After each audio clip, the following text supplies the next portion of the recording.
É muito mais fácil atrair pessoas para lutarem contra uma causa do que para agirem a favor. Este é o Visão Libertária, sua fonte de informações descentralizadas e distribuídas. Sejamos francos, quantos de nós já não deixamos de falar com alguém só por conta da falta de afinidade com um terceiro?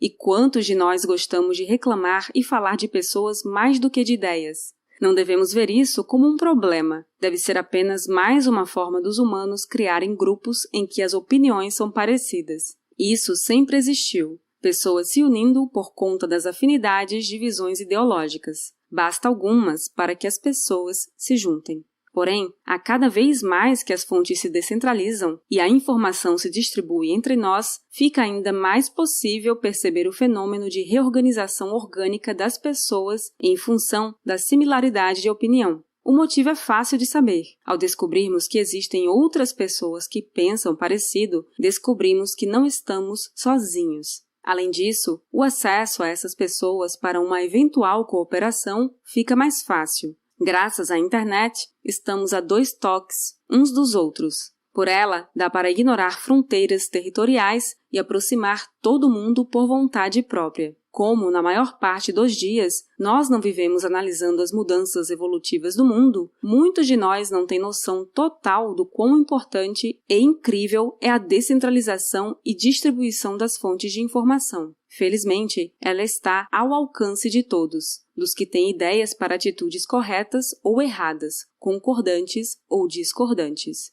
Entre as discordâncias e insatisfações, principalmente para quem está subjugado a regimes mais repressivos, vamos pegar como exemplo a ditadura do Partido Comunista Chinês. Na China existe, digamos, um exército que trabalha incessantemente para censurar a população que interage nas plataformas de comunicação, comércio e trabalho online. Além dos firewalls, o governo tem o exército dos 50 centavos, que é remunerado um pouquinho mais a cada vez que identifica e modera a comunicação de todos os súditos. O partidão quer moldar o pensamento a seu favor. A melhor maneira das pessoas se adaptarem a isso não é mudando o que pensam, mas criar formas de se expressar e comunicar que não sejam percebidas pelo ditador.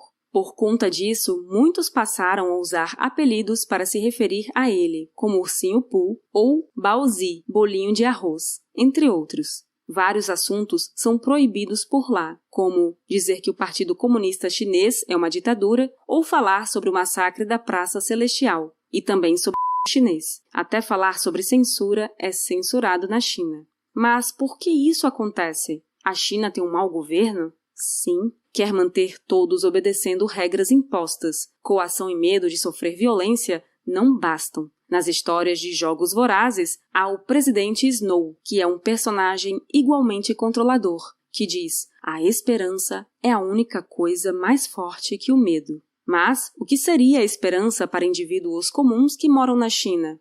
1. Saber que existem outras pessoas que pensam como elas, a respeito de discordar do controle estatal. 2. Que existem pessoas que não concordam com toda a imposição, inclusive de ideias, que a ditadura comunista faz. E 3. Saber que outras pessoas estão dispostas a resistir. Com a descoberta de que outras pessoas têm opiniões parecidas com as nossas, começamos a nos organizar em bolhas. A sociedade é uma espuma em constante movimento e as bolinhas se alternam. É natural. Queremos interagir com quem não nos incomode, com quem tem uma visão de mundo qual ambos consideram correta. É óbvio que podemos nos beneficiar com opiniões diferentes para aprender algo novo, para conviver com a inexorável diversidade no mundo. Porém, isso não pode ser imperativo. Cada um convive como quer. Basta que seja de forma pacífica. Ninguém deve ser obrigado a algo, muito menos a concordar com alguém, principalmente quando já não gosta por motivos pré-existentes. Muitas vezes, a maioria, por conta de um terceiro comum com o qual 2 pessoas estejam trabalhando, é preciso conviver com diferenças inconvenientes. Isso deveria ser apenas para o próprio indivíduo escolher, mas é a vida. Cada um de nós é único.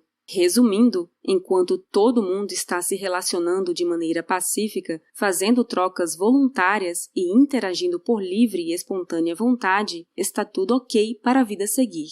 O problema começa quando algumas pessoas, geralmente das bolhas maiores, deixam de perceber que o seu conjunto ideológico é só mais um. Quando não enxergam mais o restante, pensam que a visão de mundo delas é predominante, que deve prevalecer quando alguém vê de outra forma. É ainda pior quando pensam que há um único padrão social e ético na sociedade. Não é assim. Apesar do senso comum que a decadente hegemonia das fontes hierarquizadas de informação nos sugeriram por muitas décadas, graças à crescente distribuição orgânica da informação pela vontade das pessoas, temos visto no mundo todo que há muito mais percepções diferentes e, principalmente, que quem mais se beneficia da concentração das fontes de informação, que sempre procurou homogeneizar o senso comum, é o Estado. Mas, ainda assim, como ele não perde sem lutar, visões de mundo diferentes passam a ser tratadas como de inimigos e que, por isso, ele quer anulá-las imediatamente. Em outras palavras, para essas bolhas ganharem ainda mais poder, para crescerem, criar um inimigo ou enxergar mais pessoas como eles, como de fora, e não como nós do grupo, é o caminho mais simples para reunir um grande número de pessoas. Assim, fica mais fácil enfiar goela abaixo a ideologia, alegando que quem não pensa igual automaticamente faz parte deles, dos inimigos. É um adversário. Até há algumas décadas, em vários lugares do mundo, e ainda hoje em alguns, se a ideologia não morre pela aceitação imposta, é eliminada com a morte da pessoa. Em 2022, teremos mais uma edição da chamada Festa da Democracia, as eleições para cargos majoritários, o show que a maioria usa para acreditar que temos liberdade para controlar a nossa representatividade política e essa baboseira toda. Sempre há um ruim e outro pior.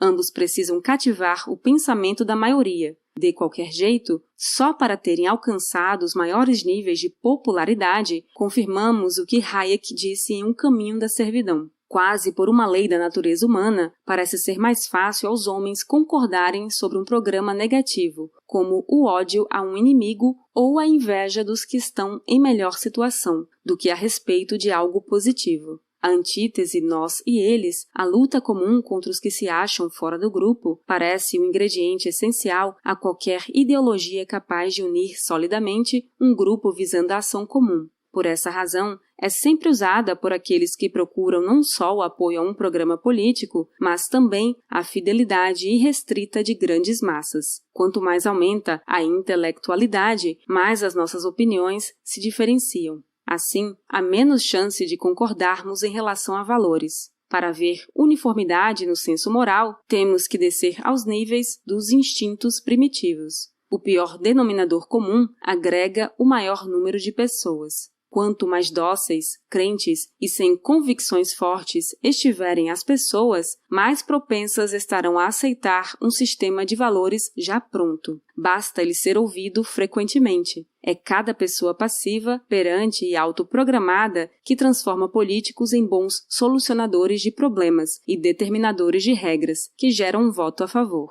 É também porque é muito mais fácil as pessoas concordarem a respeito de algo negativo do que sobre alguma tarefa positiva. A discrepância entre nós e eles, a briga entre os que estão dentro ou fora de um grupo, servem de alicerce em prol de uma ação comum. Nesse caso, o voto a alguém. Em ano eleitoral, ocorre um movimento muito grande de gente de várias bolhas. Elas se unem temporariamente para formar apenas duas ao final. As pessoas se pressionam entre si usando o argumento de apelo à moralidade para pressionar, dizendo que quem vota no candidato A é uma pessoa ruim e que deveria votar no candidato B porque é o candidato melhor.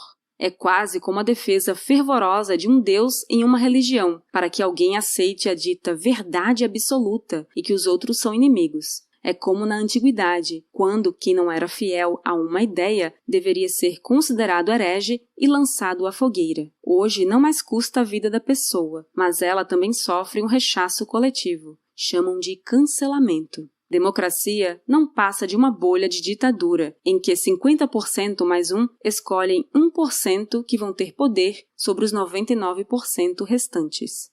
E aí, vale mesmo a pena tudo isso? Será que essa é a melhor forma de organizar a sociedade? Alguns souberam como articular a argumentação e a força para concentrar mais poder em si sobre o resto, e isso tem se perpetuado. Nós sempre nos organizamos por similaridades para praticar cooperação. Nós confiamos nos outros para certas tarefas. Mas por que precisamos manter um grupo com poder para definir como nós devemos viver? Por que não podemos organizar voluntariamente as nossas vidas, da maneira que acharmos melhor? Obrigada por sua audiência. Este artigo foi sugerido e escrito por Lucas Garcia, revisado por Stanley Calderelli e narrado por Baby Yoda. Se você quiser contribuir para a causa da liberdade, clique no like e compartilhe o vídeo em sua rede social. Considere também se inscrever em nosso canal e clicar no ícone de campainha. Até a próxima!